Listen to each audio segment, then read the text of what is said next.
Welcome to study crack. তো আজকে তোমাদের 8 নম্বর ক্লাসে স্বাগত জানাই। এই ক্লাসটি আমি কি করাবো এবং কাদের জন্য করাবো, না এটি হচ্ছে আরআরবি টার্গেট, আরআরবি এনটিপিসি 2025কে লক্ষ্য করে আরআরবি এনটিপিসি যে পরীক্ষাগুলো হয়েছে বিগত বছরে তাদের মধ্যে যে বেস্ট প্রশ্নগুলো সেগুলো করাবো এবং সেগুলো কনসেপ্ট তোমাদেরকে শিখিয়ে দেবো এবং কিছু রিজনিংও আছে প্রিভিয়াস ইয়ারের, সেগুলো করাবো তোমাদের, যাতে একটা মিনি মকের মতো তোমাদের ক্ষেত্রে হয়ে যায়। তোমরা প্রথমে পজ করবে, কোশ্চেন করবে, মানে অ্যান্সার করবে, তারপর আমার ভিডিওটা চালু করবে। ঠিক আছে? তো চলো, এই প্রশ্নগুলো কিন্তু খুব ইম্পর্টেন্ট প্রশ্ন। চলো আর দেরি না করে শুরু করা যাক।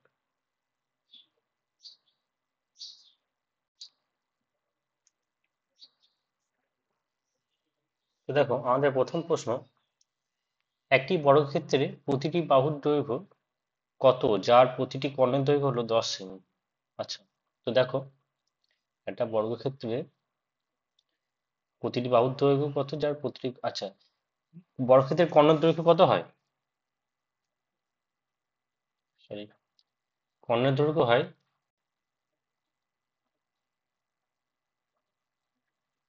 a√2, তাই তো? এই এই যেখানে বাহুর দৈর্ঘ্য, তাহলে এখানে a√2 সমান বলেছে 10, তাই তো? a√2 হচ্ছে সমান 10, a সমান কত?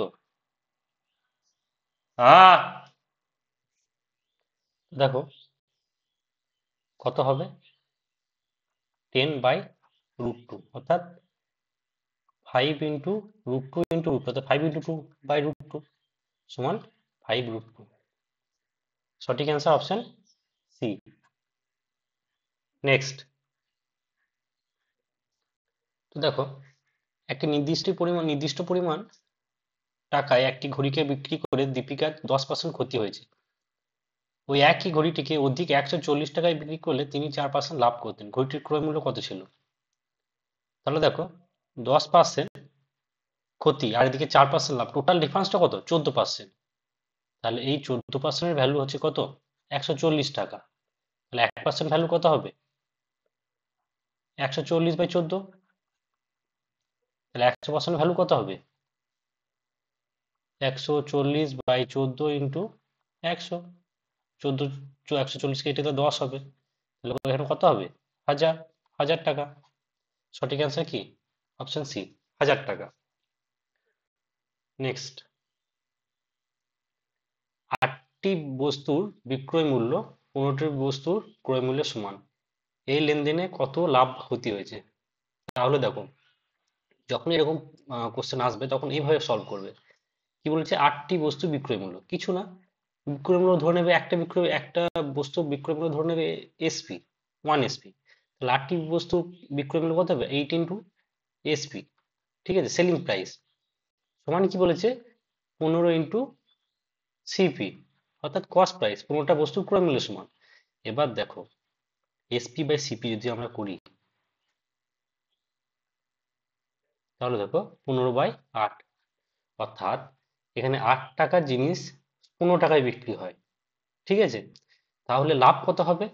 এখানে কত গ্যাপ? 7। অতএব প্রফিট পার্সেন্টেজ কত হবে? 7/8।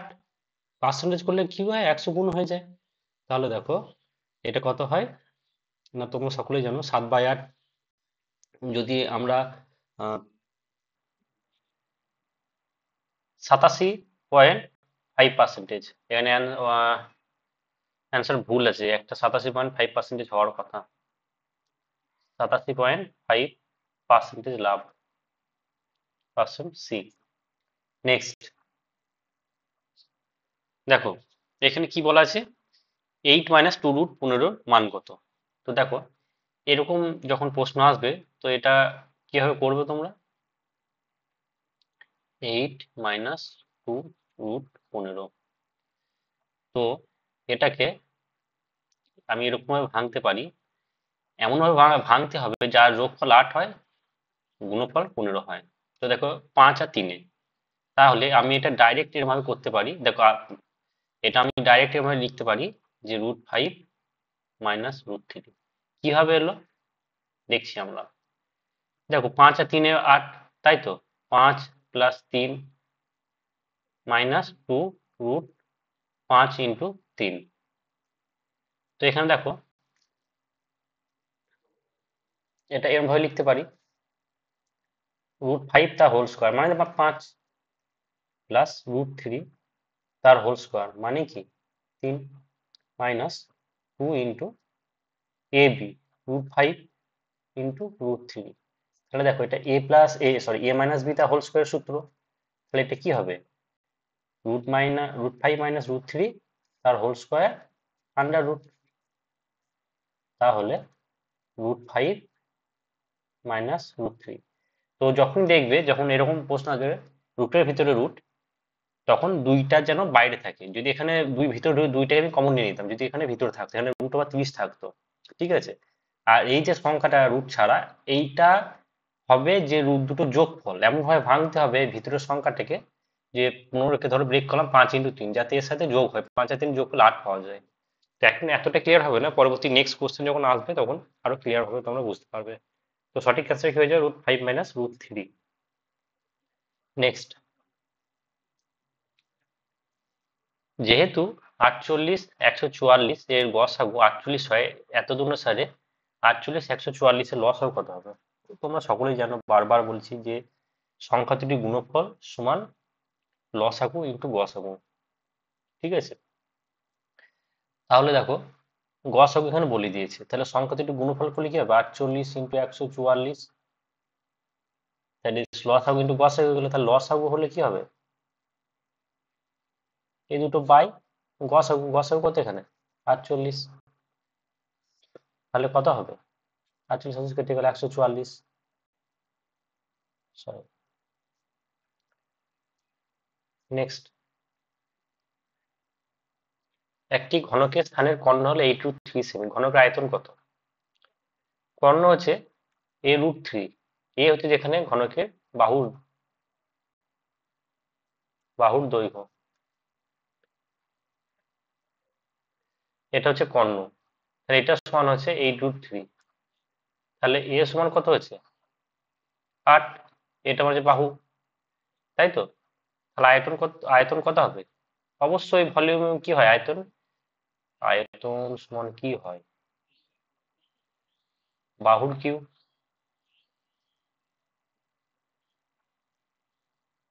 অর্থাৎ 8 এর কিউব, অর্থাৎ 512 সেমি, অপশন এ। নেক্সট, একজন ব্যক্তি 8,000 টাকা একটি ব্যাংকে 8% বার্ষিক সরল সুদে জমা করে, অন্য ব্যক্তি 6,000 টাকা 10% বার্ষিক চক্রবৃদ্ধি সুদে জমা করে। এটা সম্ভবত 3 বছর হবে। 3 বছর পর, সরি 3 বছর পর তাদের সুদের পার্থক্য কত হবে? তো দেখো দেখো একটা জিনিস তোমাদেরকে আমি বলে রাখি, আমি কিন্তু এই যে প্রবলেমগুলো আমি বাড়িতে কোনো সলিউশন করে আসি না, কিন্তু আমি পুরো এক্সাম হলে অ্যাপ্রোচ হওয়ার চেষ্টা করি, যে আমি যদি এক্সাম হলে বসতাম আমার সামনে যেরকম ভাবে কোশ্চেন আসতো আমি কিভাবে করতাম, ঠিক আছে, এটা রিয়েল হিসেবে। আর যদি আমি বাড়িতে প্র্যাকটিস করে আসতাম তাহলে কি হতো বলতো, মানে একটা চিন্তা ভাবনা করে ঠান্ডা মাথায় যে একটা কনসেপ্ট যেটা শর্টকাটে আমি কাজে লাগাবো, সেটা কিন্তু এক্সাম হলে হয় না, ঠিক আছে। তো কোশ্চেন দেখার সঙ্গে সঙ্গে সঙ্গে যেটা আমাদের অ্যাপ্রোচ হয়ে ওঠে, আমরা সেটা কিন্তু অ্যাপ্লাই করতে পারি। তুমি যতই শর্টকাট করো, অনেক কোশ্চেন করো, কিন্তু তুমি দেখবে পরীক্ষা হলে তোমার ঠিক যেটা মাথায় গেঁথে আছে তুমি সেটাতেই কিন্তু করো, মানে করা হয়। তো যাই হোক, আমি তোমাদের পুরো সেই এক্সাম হলে অ্যাপ্রোচটা দেওয়ার চেষ্টা করছি, যে কিভাবে আমরা বুঝবো বা কোশ্চেন দেখে কিভাবে আমরা সলভ করব। তো দেখো, একজন ব্যক্তি 4,000 টাকা একটি ব্যাংকে 8,000 টাকা একটি ব্যাংকে, তো দেখো প্রথমে আমরা 8,000 টাকার 8% বার্ষিক সরল সুদে দেখে নেব যে 3 বছরে কত হয়। সরল সুদ কি হয়, সরল সুদ একই রেটে বাড়ে, তাহলে 8% প্রত্যেক বছর যদি বাড়ে তাহলে 3 বছরে টোটাল কত পার্সেন্ট বাড়বে, 3 × 8 = 24%। তাহলে 8,000 টাকার 24% কত হবে, 24/100 সমান কত হবে দুটো শূন্য কেটে গেল, 4টা 32-এর 2, হাতে থাকলো 3, আর দুগুণ 16 আর 3-এ 19, 1920 টাকা। এবার দেখবো 6,000 টাকা 10% বার্ষিক চক্রবৃদ্ধি সুদে কত হয়।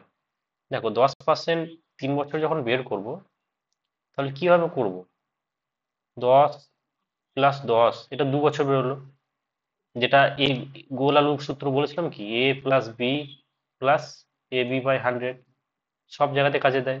তাহলে এটা 2 বছরের জন্য কত হবে, 10 × 10/100, অর্থাৎ কত, 21% হবে।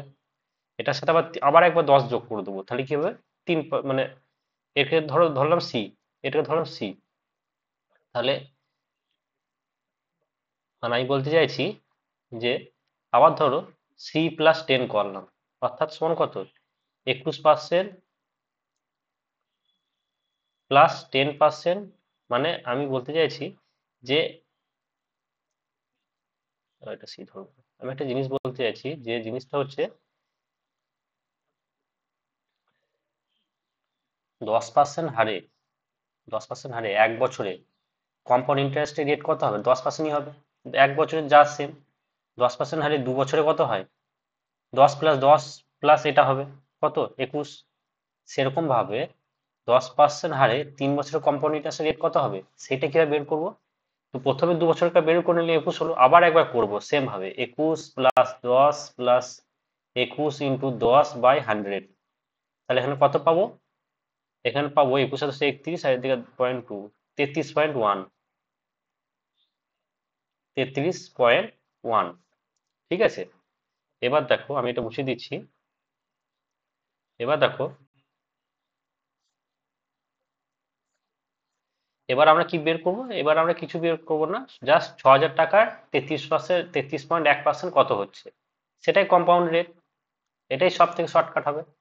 তাহলে 6,000 টাকার 33.1/100, অর্থাৎ 33% কত টাকা হচ্ছে। তো দেখো দুটো শূন্য এখানে কেটে গেল, একটা শূন্য এদিকে চলে আসবে, তাহলে 6 × 6, 318, 8, হাতে গেলো 1, 318, 1, 19, তাহলে এই দুটোর মধ্যে ডিফারেন্স কত, 66 টাকা। সঠিক অ্যান্সার অপশন ডি। নেক্সট, যদি একটি রম্বসের কর্ণদ্বয়ের দৈর্ঘ্য 10 সেমি এবং 8.2 সেমি হয়, তাহলে রম্বসটির ক্ষেত্রফল কত। তো দেখো আমরা ক্ষেত্রফলের সূত্র জানি, আবার বলে দিচ্ছি, রম্বসের ক্ষেত্রফল সমান হাফ ইন্টু কর্ণ দুটির গুণফল, ঠিক আছে। তাহলে ক্ষেত্রফল সমান বের করতে হবে, তাহলে এখানে হাফ আর কর্ণদ্বয়ের গুণফল কত, একটা 10 আর একটা কত, 8.2, তাহলে 2 × 5 = 10, 5 × 8 = 40, 1 × 41 সেমি, সেমি স্কোয়ার হবে সব, ঠিক আছে, শুধু সেমি হবে না, স্কোয়ার হবে। সঠিক অ্যান্সার অপশন বি। নেক্সট, যদি একটি ভগ্নাংশের লব 30% বৃদ্ধি পায় এবং হর 35% হ্রাস পায়, তাহলে ভগ্নাংশটির মান হচ্ছে 3/15, ঠিক আছে। মূল ভগ্নাংশটি নির্ণয় করবে। তো দেখো ধরি ভগ্নাংশটি কোন, আমরা পরীক্ষা হলে কিন্তু এত শর্টকাট ভাবতে পারবো না, আমাদের মাথায় যেটা আসবে সেটাই করতে হবে, ঠিক আছে। তেমন ভাবে তোমরা প্র্যাকটিস করবে যেন সব নক্ষু দর্পণে থাকে। সব ভগ্নাংশ দেখা মাত্র আমি a/b ধরে নেবো, আমি কিচ্ছু দেখবো না। 30% হ্রাস মানে তোমাদের কি বলেছিলাম, 30% মানে কত, 3/10, তাই তো, 10 থেকে 7 হবে, সরি বৃদ্ধি হবে, তাহলে 13/10 হবে। তাহলে কি হবে, এটা 13/10, এটা যখন 13/10 করবো, 30% বৃদ্ধি, আর এটা 35% হ্রাস মানে কি, 35% হ্রাস মানে 65/100, এটা সমানই বলেছে 3/15। তাহলে আমাকে এবার বি এর মান বের করতে হবে, একদম সিম্পল।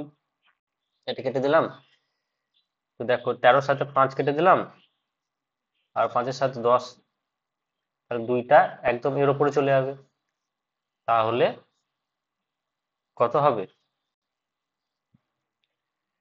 a × 2/b সমান 3/15, তাহলে a/b সমান কত হবে, 3/15, 30 দুইটা দিয়ে গুণ হয়ে যাবে, 10 10 কেটে গেল 1/10। সঠিক অ্যান্সার কি? Option B, 1/10। নেক্সট, এক ব্যক্তির আয় এবং ব্যয়ের অনুপাত হচ্ছে 9:5, এবং যদি ব্যক্তির আয় 27,000 টাকা হয় তাহলে তার সঞ্চয় কত? আচ্ছা, তো দেখো এই ডিফারেন্সটা কত? রেশিওতে সবসময় ডিফারেন্সে কাজ হবে। দেখো ডিফারেন্স হচ্ছে 4, ঠিক আছে, তাহলে ডিফারেন্সটা হচ্ছে 4। তো দেখো এই 9 ইউনিট হচ্ছে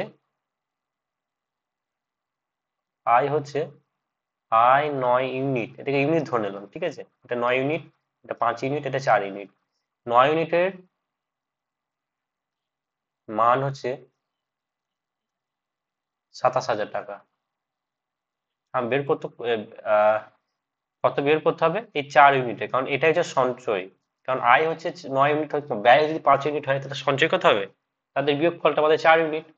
অতএব 4 ইউনিটের মান 27/9 ইন্টু 4,000, তাহলে 9 3 3,000 হবে, তাহলে অর্থাৎ 12,000। সরি সরি, একটা জিরো বেশি হয়ে গেছে। তাহলে সঞ্চয় কত হবে?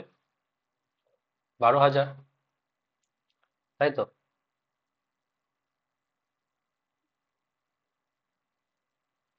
Option D. নেক্সট,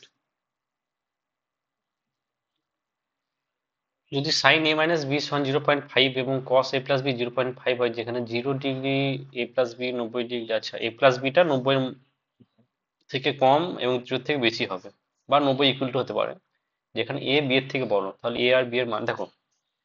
সাইন এ মাইনাস বি সমান কত? 0.5। 0.5 মানে কত? সাইন 30, তাই তো? এটা মান কত? Sine 30 degree. 0.5, 0.5 মানে হাফ, হাফ মানে কত? Sine 30 degree.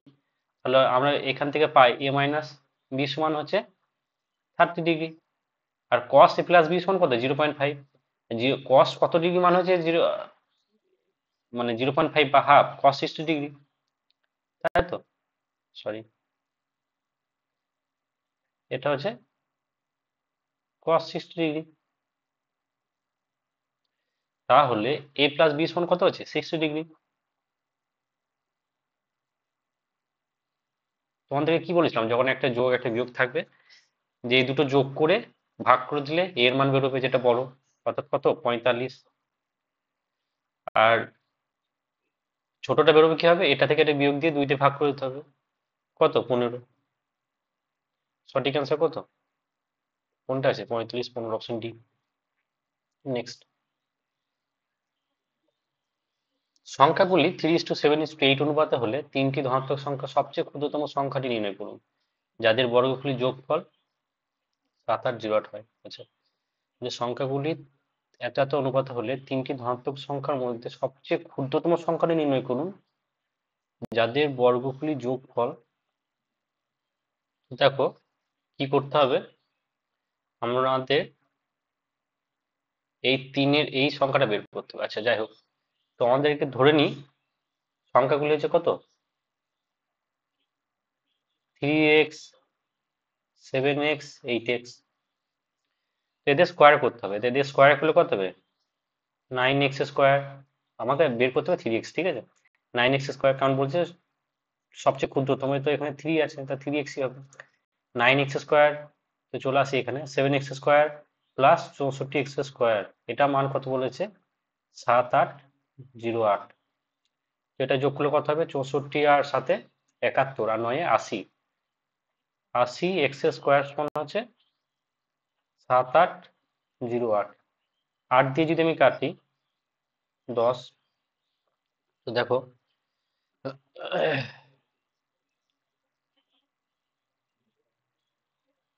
আর 10 নিচে যাবে, একটু ভুল করলাম। আচ্ছা, এই সিলি মিস্টেক গুলো করলে কিন্তু খুব চাপের ব্যাপার হয়েছে। দেখো আমারই হচ্ছে, দেখো এখানে কিন্তু 7 7x² অর্থাৎ, সরি, এটা কোথায় ভুল করেছি আমি?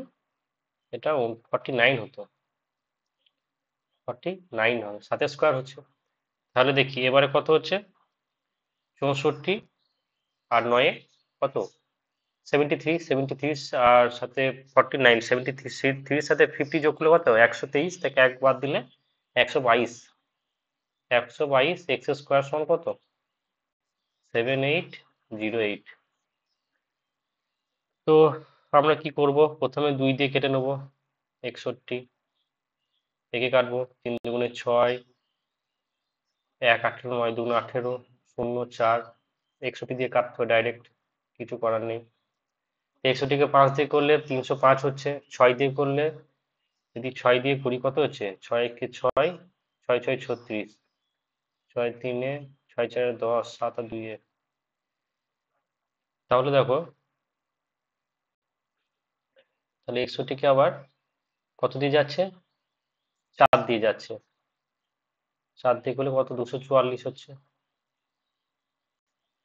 অতএব এক্স স্কোয়ার সমান কত, 64।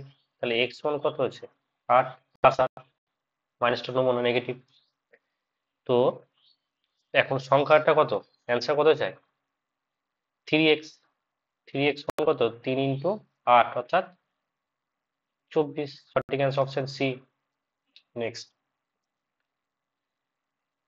একটি আয়তক্ষেত্রের দৈর্ঘ্য এবং একটি বৃত্তের ব্যাসার্ধের 3/5 বৃত্তের ব্যাসার্ধ এত হলে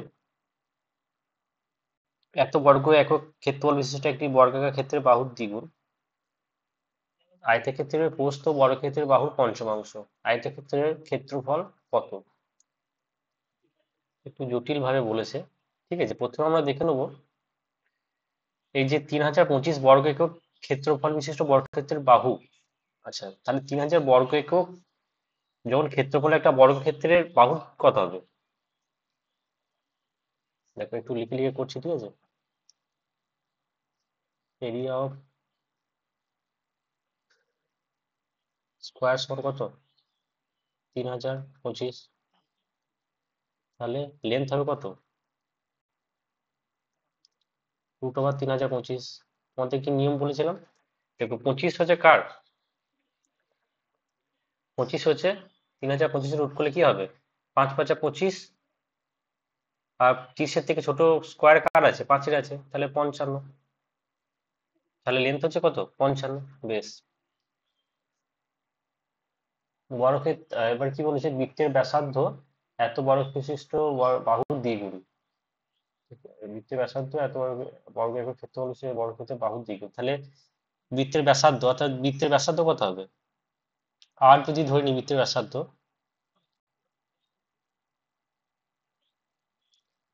তাহলে 55 × 2 হবে মানে 110, 55 × 2 মানে কত হচ্ছে, 110, তাই তো। বেশ, এটা হয়ে গেল। এবার দেখি যে কি বলেছে, এটা হচ্ছে আয়তক্ষেত্র, আমাদের রিকোয়ার চাই কি, আয়তক্ষেত্রের প্রস্থ সমান কত, বর্গক্ষেত্রের বাহুর পঞ্চমাংশ, অর্থাৎ 1/5 সমান কত আছে, 11। বেশ, আর প্রস্থ হলে দৈর্ঘ্যটা কি হবে, দৈর্ঘ্যটা হবে বৃত্তের ব্যাসার্ধের 3/5। আচ্ছা 110 ইন্টু, এক মিনিট, 110 ইন্টু কত বলেছে, 3/5, 3/5, 110 ইন্টু 3/5, তাহলে কত হবে, 5/110, 22×66। তাহলে দেখি এবারে,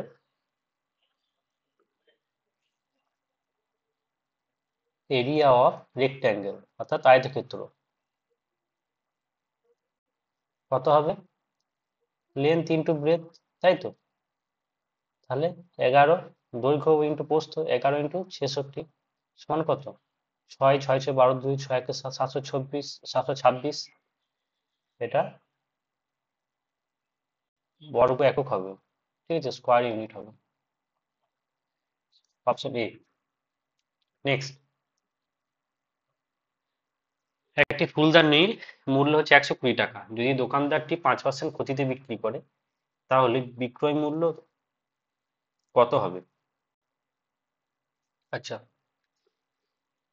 একটি ফুলদানির মূল্য হচ্ছে 120 টাকা, দোকানদারটি 5% ক্ষতি করে বিক্রি করে, তাহলে বিক্রয় মূল্য কত হবে? তো 120 টাকার আমরা 5% বের করে নেবো, 5/100।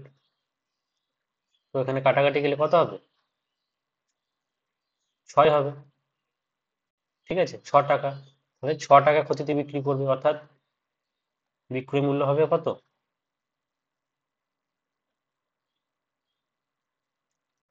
120 - 6 সমান কত? 114 টাকা। Option C. তো ম্যাথ এত দূরই অবধি। এবার দেখি রিজনিং।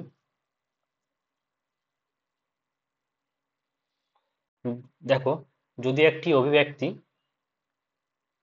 1@2@কে প্লাস বা গুণ দিয়ে প্রতিস্থাপন করা হয়, তাহলে গাণিতিক ক্রিয়াকলাপের সঠিক ক্রম অনুমান করে সর্বোচ্চ মান কত পাওয়া যাবে? তো দেখো, সর্বোচ্চ মান দেখো গুণ করে বেশি পাওয়া যাবে, তাই তো? তাহলে অ্যাডের জায়গায়, অ্যাট দ্য রেটের জায়গায় যদি আমি সরি অ্যাট দ্য রেটের জায়গায় যদি মাল্টিপ্লাই করি, এগুলো যদি ইনটু করে দিই, অ্যাট দ্য রেটে ইনটু, তাই তো? দাঁড়াও বলছি, 1 আছে, 1টাকে রেখে দিলাম। কেন রাখলাম পরে বলছি। তারপর 2 আর 3 কত যোগ করলে 5 হয়, কিন্তু 2 × 3 কত? 6 হয়। সবেতেই বাড়বে। 4 × 5 × 6, তাহলে কত মান হবে এটা? 5 × 6 = 30, 4 × 3 = 120, 3 × 12 = 36, 360 × 720। তাহলে 1@720। তো দেখো, একের সাথে যদি কিছু গুণ করা হয় তাহলে সেটাই ফিরে আসে, কিন্তু আমি যদি এখানে যোগ লিখি, কি বলছে, হয় প্লাস অথবা গুণ। তাহলে একের সাথে আমি যোগ লিখি, তাহলে সেটাতে বেশি পাবো। তাহলে 1 + 720 হবে সেক্ষেত্রে। তাহলে 721। সঠিক অ্যান্সার অপশন সি। নেক্সট, দেখো কি বলছে, একটি ঘরে 6 জন ABCDE একটি দল আছে। দলে আছে 2 জন বিবাহিত দম্পতি, বি হলেন ইতালীয় এবং সি এর মাতা, এফ হলেন আমি প্রথম থেকে করতে শুরু করি। দেখো, তো একটা দল আছে 6 জনের, দলে আছে 2 জন বিবাহ দম্পতি। আচ্ছা, বি হলেন ইতালীয় এবং সি এর মাতা, অর্থাৎ বি হচ্ছে ইটালি লিখলাম, এবং সি এর মাতা। মহিলা হলে কি লিখবো আমরা? কোল করব। ঠিক আছে, এফ হলো সি এর দিদা। আচ্ছা, আমরা ধরেই নিই যে এফটা হচ্ছে, যদি না হয় তখন পরে কেটে করবো, এফটা হচ্ছে বি এর মা, সি এর দিদা বলেছে। ঠিক আছে, কানাডা থেকে এসেছে, তাহলে এটা কি হবে? কানাডা। এবার কি বলেছে, ডি হলেন ইয়ের দাদু, কিছু ই এর সাথে কোনো রিলেট নাই, ই হলেন ডি এবং ডি হলেন অস্ট্রেলিয়ার বাসিন্দা। দেখো, ডি হলেন ইয়ের দাদু বলেছে, তাহলে আমরা একবার ধরেই নিই, পসিবল হতে পারে যে ডিটা হচ্ছে এফ এর হাজবেন্ড। ঠিক আছে, বেশি জন তো নেই, 6 জন, তাদের মধ্যে রিলেট করতে হবে। তা ধরে নিই এটা, এবং ইটা ধরেই যদি নিই আমরা যে সি এর ভাই বা বোনকে হতে পারে, তাহলে দেখো কি অপশন রয়েছে, বলেছে 2 জন দম্পতি, তাহলে ইকুয়াল করতে হলে কি করতে হবে আমাকে? এখানে এ কে নিতে হবে। ঠিক আছে, তাহলে এ হচ্ছে বিয়ে হাজবেন্ড। এবার দেখো কি বলেছে, কানাডা, ইতালি, ই এবং ডি হলেন অস্ট্রেলিয়ার বাসিন্দা, এটা অস্ট্রেলিয়া। ঠিক আছে, একই দলে ইতালীয় একজন, কানাডিয়ান একজন, আইরিশ ও 2 জন অস্ট্রেলিয়ান রয়েছে। আচ্ছা, তো আমরা দেখিনি এরা কে কোথাকার। এফ হলো সি এর দিদা, কানাডা থেকে এসেছেন। এফ কানাডা হলো, টি এবং হলেন ইয়ের দাদু, ই এবং ডি হলেন অস্ট্রেলিয়ার বাসিন্দা। আচ্ছা, ই হলো অস্ট্রেলিয়া, ডি হলো অস্ট্রেলিয়া। ঠিক আছে, বেশ। এই দলে একজন ইতালি, একজন কানাডিয়ান এবং একজন আইরিশ, একজন ফরাসি এবং 2 জন অস্ট্রেলিয়া আছে। ফরাসি ব্যক্তি একজন পুরুষ এবং বিবাহিত, তার মানে একমাত্র ফরাসি এই হতে পারে, তাই তো? এ হচ্ছে ফরাসি।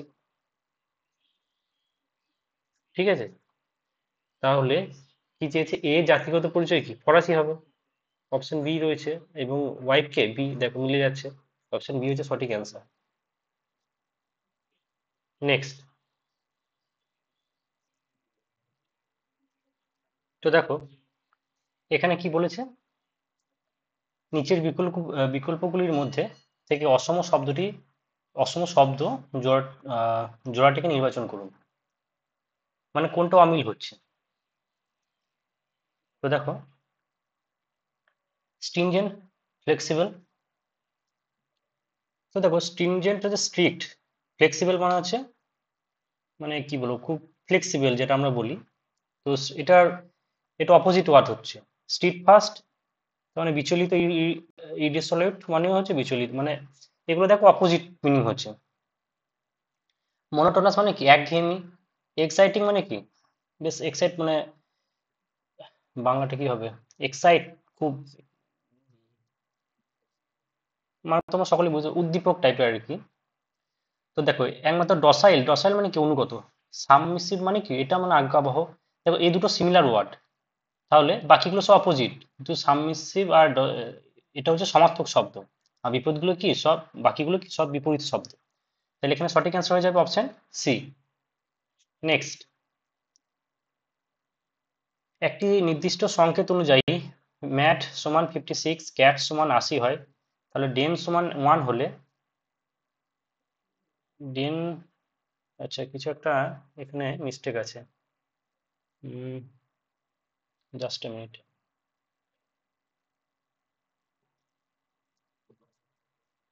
তো দেখো এখানে অ্যাকচুয়ালি এটা ডেন সমান কত, এটা বের করতে হবে, জিজ্ঞাসা চিহ্ন। তো দেখো এম হচ্ছে কত, এম এর কোড কত, 13, এগুলো মনে রাখতে হবে কিন্তু। একের কোড কত 1, ডি এর কোড কত 4, সরি, একের কোড কত, একে এর কোড কত, এর কোড হচ্ছে 1, তাই তো। সি এর কোড কত 3, এর কোড কত 1, টি এর কোড কত 20। দেখো এই 3, 1, 20 মিলিয়ে 80 এসেছে, আবার 13, 1, 4 মিলে 56 এসেছে। কি করে এসেছে দেখি একটু, দেখো একটু খেয়াল করলে দেখা যাবে, 13 প্লাস 1 কত 14, 14 সাথে এটা গুণ হয়েছে কিন্তু, বেশ ভালো এটা। 3 প্লাস 1 কত 4, এর সাথে 20 গুণ হয়েছে, 80 হয়েছে। তাহলে সেরকমই 4, ডি এর কোড কত 4, ই এর কোড কত 5, এন এর কোড কত 14। তাহলে 4 প্লাস 5 ইন্টু 14 সমান কত 126। সঠিক অ্যান্সার অপশন ডি। নেক্সট, দ্বিতীয় পদটি যে উপায়ে প্রথম পদটির সাথে সম্পর্কিত, ঠিক সেই উপায়ে তৃতীয় পদটির সাথে সম্পর্কিত বিকল্পটি নির্বাচন করুন।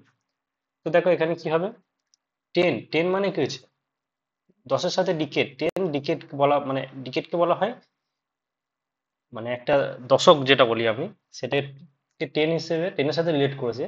সেরকমই থাউজেন্ডকে কিসের সাথে রিলেট করা হয়, তো থাউজেন্ডকে রিলেট করা হয় মিলেনিয়ামের সাথে। ঠিক আছে, সঠিক অ্যান্সার অপশন বি। তো আপাতত আজকে আমাদের এই অবধি, আবার দেখা হচ্ছে পরবর্তী নেক্সট ক্লাসে। এবং তোমাদের বলে রাখি, আমাদের জিকে ক্লাসগুলো তোমরা দেখতে থাকো, খুব মানে কষ্ট করে, খুব ধৈর্য সহকারে আমাদের জিকে ক্লাসগুলো আসতে চলেছে। তো তোমরা দেখতে থাকো, তোমাদের খুবই উপকার হবে। Thank you.